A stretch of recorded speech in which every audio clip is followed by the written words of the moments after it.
zəfəri, qaranlıq çəkilib qalmır əsəri, vətən sonasıyam, göl dayağını, o şərəfli yaşayan el dayağını.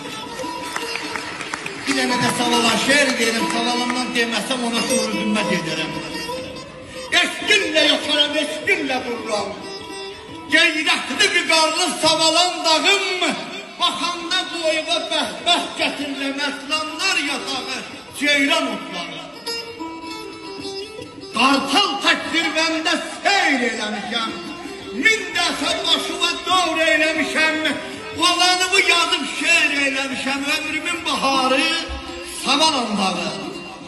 Tarix yarasını hər yerdə adım, heç zaman çəkilməz damaqdan dadım, baxanda fəxr elər bütün evladım, milyon illər yaşa Savalan dağı.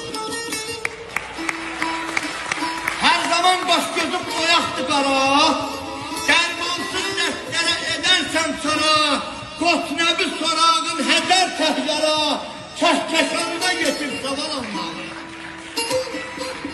Səddarxan Bağırxan var şəhriyarım, göylərə çəkilib sınmaz büqarım, şəhərin meşqin doğdular diyarım, qəhrəmanlar yurdu Savalan dağı.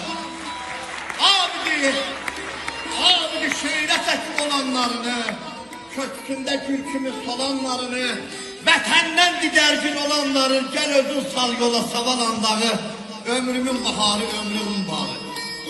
Ey başı tufanlı dağım, ey mənim aslan yatağım, ey göylərin qatına bax uzaldan Savalan. Biz də ucalını səndən örgənib uza yaşayacaq, biz də qartal sayamı seyr edərik zirvələri, zirvədə seyr edərik ki, Savalandır babamız, neşəsi, üstü suyu, sal qayası, qızları var, düşməni dərdə salan Allah, oğlanları var, qızları var, eşq olsun Savalan.